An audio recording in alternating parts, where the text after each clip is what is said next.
ഗതാഗതത്തിൻ്റെ പുതിയൊരു പുൻതൂവലാണ് ഈ വോൾവോയുടെ ഈ പുതിയ വണ്ടി. ഇന്ത്യയിലെ വോൾവോ പുതിയതായി നിർമ്മിച്ച സ്ലീപ്പർ ബസ്സാണ്.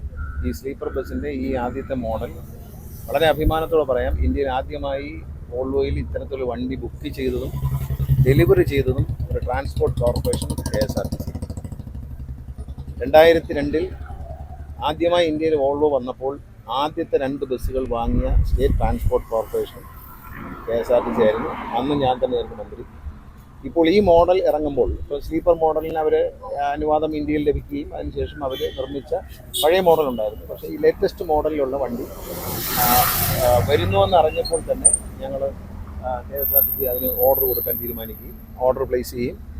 ആദ്യത്തെ ഡെലിവറിയും നമുക്കാണ്. ഇത് സ്വകാര്യ വ്യക്തികൾക്കുണ്ട്, പക്ഷേ ഒരു ട്രാൻസ്പോർട്ട് കോർപ്പറേഷൻ ആദ്യമായിട്ട് ബുക്ക് ചെയ്യുന്നതും ഡെലിവറി ചെയ്യുന്നതും നമ്മൾ തന്നെയാണ്. വെറുതെ ആവശ്യമില്ലാത്ത വിവാദങ്ങൾ ഉണ്ടാക്കാൻ ചിലർ ശ്രമിക്കുന്നത്, അതൊക്കെ അല്പത്തരമായി നമ്മൾ കണ്ടാൽ മതി. കാരണം KSRTCയുടെ വളർച്ചയോടുള്ള ഒരു അസഹിഷ്ണുതയാണ് അതിനകത്ത് കാണിക്കുന്നത്. KSRTCയുടെ വളർച്ചയിൽ ഒരു പുതിയ നാഴികക്കല്ലാണ്. നമ്മളിപ്പോൾ പുതുതായി വാങ്ങിയ ബസ്സുകളെല്ലാം നല്ല നിലയിൽ ഓടിക്കൊണ്ടിരിക്കുകയാണ്. KSRTCക്ക് കേരളത്തിലെ ജനങ്ങളുടെ മനസ്സിൽ വളരെ അഭിമാനകരമായ സ്ഥാനം മാധ്യമങ്ങളിലൂടെ നേടാൻ കഴിഞ്ഞിട്ടുണ്ട്. എല്ലാ മാധ്യമങ്ങളും അക്കാര്യം നന്ദി പറയുകയാണ്. KSRTCയുടെ നല്ല പ്രവർത്തനങ്ങൾ ചൂണ്ടിക്കാണിക്കുന്നതോടൊപ്പം ചില തെറ്റുകളും ചൂണ്ടിക്കാണിക്കുന്നതിൽ എനിക്ക് സന്തോഷമേ ഉള്ളൂ. അത് പരിഹരിച്ച് പോകാൻ ഞാൻ കഴിയുന്നുണ്ട്. ഓരോ കാര്യങ്ങളും ചൂണ്ടിക്കാണിക്കുമ്പോൾ പരിഹരിച്ചാണ് പോകുന്നത്. KSRTC കേരളത്തിലെ ജനങ്ങൾക്ക് ഡിപ്പെൻഡ് ചെയ്യാവുന്ന ഒരു സംവിധാനമാണ് എന്ന് തെളിയിക്കുകയാണ് ഓരോ ദിവസം. കഴിഞ്ഞ ദിവസം സാംസ്കാരിക വകുപ്പ് നടത്തിയ പരിപാടിയിൽ എറണാകുളത്ത് 100 ബസ്സുകളാണ് ഞങ്ങൾക്ക് എത്തിക്കാൻ കഴിഞ്ഞത്. അത് വളരെ ഒരു സന്തോഷം, അവർക്കെല്ലാം അത്ഭുതം ജനിപ്പിച്ചൊരു കാര്യമാണ്. KSRTC 100 ബസ്സുകൾ വളരെ എഫിഷ്യൻ്റായിട്ട് സർവീസ് നടത്തി എന്നുള്ളതാണ്. കഴിഞ്ഞ ദിവസം മാധ്യമങ്ങൾ തന്നെ ചൂണ്ടിക്കാണിച്ചൊരു വിഷയമാണ് എറണാകുളത്തെ മത്സര ഓട്ടം. എന്നാൽ എറണാകുളത്തെ മത്സര ഓട്ടത്തെ നേരിടാൻ മിന്നൽ പണിമുടക്ക് നടത്തി. ആ മിന്നൽ പണിമുടക്ക് നിയമലംഘനം നടത്തുന്നവരെ പിടിക്കുമ്പോൾ അതിനെതിരെ മിന്നൽ പണിമുടക്ക്. ആ മിന്നൽ പണിമുടക്കിനെ നേരാൻ KSRTC നേരിടാനായി ഉടൻ തന്നെ വണ്ടി എത്തിച്ചു. ഇപ്പോൾ ആ വണ്ടികളെല്ലാം എറണാകുളത്ത് ഓടുന്നുണ്ട്. ഇനിയും വണ്ടികൾ വരും. എറണാകുളം ടൗണിൽ കുറച്ചുകൂടി KSRTC ബസ്സുകളുടെ എണ്ണം കൂട്ടാനാണ് ഞങ്ങൾ ആലോചിക്കുന്നത്. അപ്പോൾ ഈ ഒരു മത്സര ഓട്ടത്തിൻ്റെ ഒരു അവസാനം ഉണ്ടാക്കാൻ ഒരു സമാന്തര സംവിധാനം വേണം. ഇതുപോലെ മിന്നൽ പണിമുടക്കുകളൊന്നും ഇനി എറണാകുളത്ത് ഉണ്ടാകാൻ പാടില്ലാണല്ലോ. ഞങ്ങൾ കൂടുതൽ ബസ്സുകൾ ഇറക്കും വരും ദിവസങ്ങളിൽ. ഇപ്പോൾ വന്ന ബസ്സൊന്നും തിരിച്ചു കൊണ്ടുപോകുന്നില്ല, അവിടെ തന്നെ ഓടാനാണ് എക്സിക്യൂട്ടീവ് ഡയറക്ടർ ഓപ്പറേഷൻ KSRTCയുടെ എറണാകുളം ഡിപ്പോയിൽ നിന്ന് നിർദ്ദേശം നൽകിയിരിക്കുന്നത്. പിന്നെ സമീപ പ്രദേശങ്ങളിൽ നിന്ന് പിറവത്തുനിന്നും മറ്റ് സമീപ പ്രദേശത്തുള്ള ബസ് സ്റ്റേഷനിൽ പറവൂര് ഈ സ്ഥലങ്ങളിൽ നിന്നെല്ലാം KSRTC ബസ്സുകൾ കൂടുതൽ എറണാകുളം സിറ്റിയിലേക്ക് ഓടിക്കുന്നത്.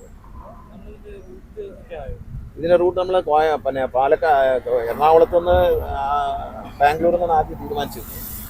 അപ്പോൾ ഇപ്പോൾ ഒരു പുനർചിന്തനമുണ്ട്. തിരുവനന്തപുരത്ത് നിന്ന് തമിഴ്നാട് വഴി കയറി പോയാലോ എന്നൊരു ആലോചനയുണ്ട്. കാരണം നമുക്ക് പെട്ടെന്ന് ഒറ്റയടിക്ക് എത്താൻ പറ്റും. പിന്നെ ഒരു സ്പീഡിൻ്റെ പ്രശ്നമാണ്. നമ്മളിവിടെ 80 ലോക്കിയിരിക്കുന്നു, തമിഴ്നാട് 100-ലാണ്. അപ്പോൾ നമ്മുടെ സ്പീഡും ഹൈവേ 80 ആക്കാൻ പോകും, 100 ആക്കാൻ പോകും. 100 ആക്കുന്നതോടെ ഇതിൻ്റെ ലോക്ക് റിമൂവ് ചെയ്തിട്ട് നമ്മൾ തമിഴ്നാട്ടിൽ കയറിയാൽ നമുക്ക് 12 മണിക്കൂറുണ്ട് എത്താം. ഇപ്പോൾ ഒരു വലിയ ഇതിനൊരു തടസ്സമായി വന്നിരിക്കുന്നത് വന്ദേ ഭാരത് തുടങ്ങിയ എറണാകുളം ബാംഗ്ലൂർ റൂട്ട്, അത് ഇതിൻ്റെ കളക്ഷനെ ചിലപ്പം ബാധിച്ചേക്കാം എന്നുള്ളത് കൊണ്ട് നമ്മൾ ഒരു പുനർചിന്തനം നടത്തുന്നുണ്ട്. തിരുവനന്തപുരത്ത് നിന്ന് തമിഴ്നാട്ടിലേക്ക് കയറി അങ്ങനെ തമിഴ്നാട് ഹൈവേ കൂടെ ഇത് നല്ല വണ്ടിയാണല്ലോ. അപ്പോൾ കുറച്ചുകൂടെ കംഫർട്ടബിൾ വണ്ടി ആയതുകൊണ്ട് വളരെ വേഗത്തിൽ ഓടാൻ കഴിയും. ഈ വണ്ടി ഒരു 75-ന് മേളിലെങ്കിലും പോയാലേ അതിന് ശരിയായ മൈലേജ് കിട്ടത്തുള്ളൂ എന്നാണ് ഇതിൻ്റെ ഡ്രൈവർമാർ പറയുന്നത്. ഇത് ഓടിച്ച് പരിചയമുള്ളവർ അതാണ് പറയുന്നത്. അപ്പോൾ നമ്മൾ അത്തരത്തിലൊരു ആലോചനയുണ്ട്. ഏതായാലും വണ്ടിയുടെ ഹൈവേയിലെ വേഗത 100 വർദ്ധിപ്പിക്കാൻ സർക്കാർ തീരുമാനിച്ചു. അപ്പോൾ അത് വരുമ്പോൾ ഇതിൻ്റെ ലോക്ക് നമുക്ക് 100-ലേക്ക് മാറ്റാൻ പറ്റും. അപ്പോൾ കേരളത്തിൽ രജിസ്റ്റർ ചെയ്യുമ്പോൾ ഇപ്പോൾ നമ്മൾ 90 വയ്ക്കാൻ പറ്റും. 100 ആക്കാനുള്ള 100 ആക്കിയാലും നമുക്ക് തമിഴ്നാട്ടിൽ കയറുമ്പോൾ പറയുന്നത് തമിഴ്നാട്ടിൽ 100. സേഫ്റ്റിയൊക്കെ വളരെ വളരെ ഗംഭീര വണ്ടിയാണ്. വണ്ടിയുടെ സേഫ്റ്റി എന്ന് പറയുന്നത് വണ്ടി ഏതെങ്കിലും കാരണവശാൽ വണ്ടി ഒന്ന് ടിൽറ്റ് ചെയ്താൽ പോലും വണ്ടി സഡൻ ബ്രേക്ക് ചെയ്യും. വണ്ടി പിന്നെ മുമ്പോട്ട് പോകില്ല. വണ്ടി ഒരു ആംഗിളിന് മുകളിലേക്ക് ഈ വണ്ടി ചരിഞ്ഞാൽ അപ്പോൾ തന്നെ വണ്ടി ബ്രേക്ക് ചെയ്യും. അങ്ങനെ എല്ലാ ടെക്നോളജിയും ഉണ്ട്. ക്യാമറകൾ വെച്ചിട്ടുണ്ട്. പിന്നെ ഡ്രൈവർ സീറ്റൊക്കെ വളരെ ഒരു എയർക്രാഫ്റ്റിൻ്റെ സീറ്റിനേക്കാൾ, എയർക്രാഫ്റ്റിലെ പൈലറ്റ് കിട്ടുന്നേക്കാൾ നല്ല സീറ്റാണ്. സസ്പെൻഷനുള്ള സീറ്റാണ്. പിന്നെ വണ്ടി ലിഫ്റ്റ് ചെയ്യാൻ പറ്റും. പക്ഷേ ഒരു ആ സ്പീഡ് കൂട്ടാൻ പറ്റത്തില്ല. ഒരു 20 കിലോമീറ്റർ പോകുള്ളൂ ആ സ്പീഡിൽ. പക്ഷെ വണ്ടി ഒന്ന് കുറച്ച് ചില സ്ഥലങ്ങളിൽ എത്തുമ്പോൾ വണ്ടി ഒന്ന് വളരെ കട്ടറോ കുഴിയോ എന്തെങ്കിലും ഉണ്ടെങ്കിൽ അത് ബമ്പ് പോലും കയറണമെന്നുണ്ടെങ്കിൽ ഒന്ന് ലിഫ്റ്റ് ചെയ്യാനുള്ള ഫെസിലിറ്റി എല്ലാം ഉണ്ട്. വണ്ടിക്കകത്ത് എല്ലാം സൗകര്യമുണ്ട്. വണ്ടിക്ക് അകത്ത് കയറിയാൽ അറിയാം സീറ്റും മറ്റു കാര്യങ്ങളൊക്കെ വളരെ ലക്ഷറീസ് ആണ്. ഇന്ന് ഇന്ത്യയിൽ കിട്ടാവുന്ന ഏറ്റവും ലക്ഷറീസ് ആയിട്ടുള്ള വണ്ടിയാണ് KSRTC വാങ്ങിയിരിക്കുന്നത്. ഇതിൽ മാത്രമല്ല, നമ്മൾ വാങ്ങിയ എല്ലാ വണ്ടികളും ടെക്നിക്കലി വളരെ മുന്നിലാണ്. ഞാനിപ്പം ദേവസ്വം മിനിസ്റ്ററോട് സംസാരിക്കുമ്പോൾ അദ്ദേഹം പരാതി പറഞ്ഞു, കൊട്ടാരക്കരയിൽ നിന്ന് മൂകാംബികയ്ക്ക് വന്ന വണ്ടി ഇന്നലെ ഒന്ന് മുടങ്ങി. റിസർവേഷൻകാർ വലിയ പ്രതിഷേധം, അവർക്ക് വലിയ പ്രശ്നമായി. കാരണം ആ വണ്ടി എന്തോ ഒരു കാരണം കൊണ്ട് എന്താണെന്ന് അറിഞ്ഞില്ല, സർവീസിൻ്റെ പ്രശ്നമായിരിക്കും. പക്ഷേ ആ വണ്ടി AC ആക്കിയ വണ്ടിയാണ്. സൂപ്പർ ഫാസ്റ്റ് ആയിരുന്നു, അത് എക്സ്പ്രസ് ആയി, പിന്നെ ഇപ്പോൾ AC ആക്കി. ഹൈബ്രിഡ് AC ആക്കി. വളരെ വലിയ ഡിമാൻഡാണ്, നല്ല ഡിമാൻഡാണ് വരുന്നത്. പിന്നെ നമ്മളെ റേറ്റുകളെ സംബന്ധിച്ചും ബാംഗ്ലൂർ റേറ്റുകളിൽ ഒരു ഫ്ലെക്സി സംവിധാനം KSRTC നിർദ്ദേശിച്ചിട്ടുണ്ട്. ചില ദിവസങ്ങളിൽ റേറ്റ് വേരിയേഷൻ കൊണ്ടുവന്നാൽ നമുക്ക് ലാഭമായിരിക്കും എന്നുള്ളതാണ് കണക്കൂട്ട്. അപ്പോൾ അതുകൊണ്ട് റേറ്റ് വേരിയേഷൻ വയ്ക്കും, ഓരോ ദിവസം ഓരോ റേറ്റ്. അപ്പം ഫ്ലെക്സിബിൾ റേറ്റ് ആകുമ്പോൾ കുറച്ചുകൂടെ പാസഞ്ചേഴ്സിനെ നമുക്ക് ആകർഷിക്കാൻ കഴിയും. എല്ലാ തരത്തിലും പാസഞ്ചേഴ്സിൻ്റെ എണ്ണം വർദ്ധിച്ചിട്ടുണ്ട്. ഞാൻ ഈ ബുക്ക് നിങ്ങളുടെ മുമ്പിൽ പ്രകാശനം ചെയ്യണം. മലയാളത്തിലും ഇംഗ്ലീഷിലും അടിച്ചിട്ടുണ്ട്. ഈ ബുക്ക് എല്ലാ മാധ്യമപ്രവർത്തകരും എല്ലായിടത്തും എത്തിച്ചു തരുന്നു.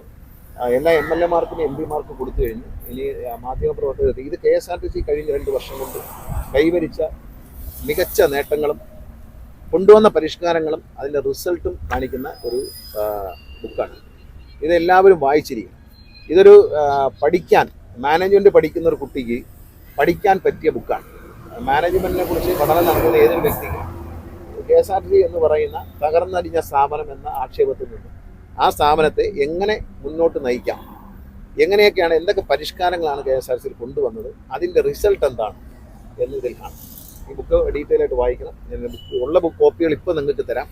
മറ്റുള്ളത് KSRTC MD നിങ്ങളുടെ ഓഫീസുകളിൽ എത്തിക്കും. ഇത് പരിപൂർണമായി വായിക്കണം. ടൂറിസം രംഗത്ത് നമ്മൾ കൊണ്ടുവന്നിട്ടുള്ള എല്ലാ പരിഷ്കാരങ്ങളും, ഹൈടെക് ആയിട്ടുള്ള ടെക്നോളജി, നമ്മുടെ ഡിജിറ്റൽ ടെക്നോളജികൾ നമ്മളെങ്ങനെ ഉപയോഗിച്ചു, ഇനി വരാൻ പോകുന്ന നാളുകളിൽ KSRTCയുടെ പുതിയ ബസ് സ്റ്റേഷനുകൾ കൊട്ടാരക്കര, തൃശ്ശൂർ, കായംകുളം, കൊല്ലം, ആറ്റിങ്ങൽ തുടങ്ങി ചങ്ങനാശ്ശേരി, ചെങ്ങന്നൂർ, ഇതെല്ലാം ബസ് സ്റ്റേഷനും വരാൻ പോകുന്ന മാറ്റവും അതിൻ്റെ രൂപകൽപ്പനയെല്ലാം ഇതിൽ നമ്മൾ കൊടുത്തിട്ടുണ്ട്. എല്ലാ പരിഷ്കാരങ്ങളും എറണാകുളത്തിന് വേണ്ടി ഡിസൈൻ ചെയ്ത പുതിയ ഡിസൈൻ വരെ ഇതിൽ വന്നിട്ടുണ്ട്. ഞങ്ങൾ ആ ഒരു KSRTCയുടെ മാറ്റം എല്ലാവരും പഠിക്കണം. KSRTC മാലിന്യമുക്ത കേരളത്തിൻ്റെ ഭാഗമായതെങ്ങനെ, എല്ലാ വിവരങ്ങളും ഇതിൽ ഉണ്ട്. ഇതെല്ലാവരും വായിക്കണം. ഇത് മാക്സിമം വായിച്ചതിന് ശേഷം നിങ്ങളുടെ മാധ്യമങ്ങളിലൂടെ ഇതിനെക്കുറിച്ച് നിങ്ങൾ ചർച്ച ചെയ്യണം എന്ന് സ്നേഹത്തോടെ ഞാൻ അഭ്യർത്ഥിക്കുകയാണ്. ജനങ്ങളെ അറിയിക്കണം. നമ്മുടെ നാട് വളരും, നമ്മുടെ നാടിൽ തകർന്ന സ്ഥാപനങ്ങളെ ഉയർത്താൻ നമുക്ക് കഴിയുമെന്നുള്ളതിന് ഏറ്റവും വലിയ ഉദാഹരണമാണ് KSRTC ജീവനക്കാരുടെ അഭിമാനകരമായ ഒരു നേട്ടമായി ഈ ബുക്കിനെ കാണാം.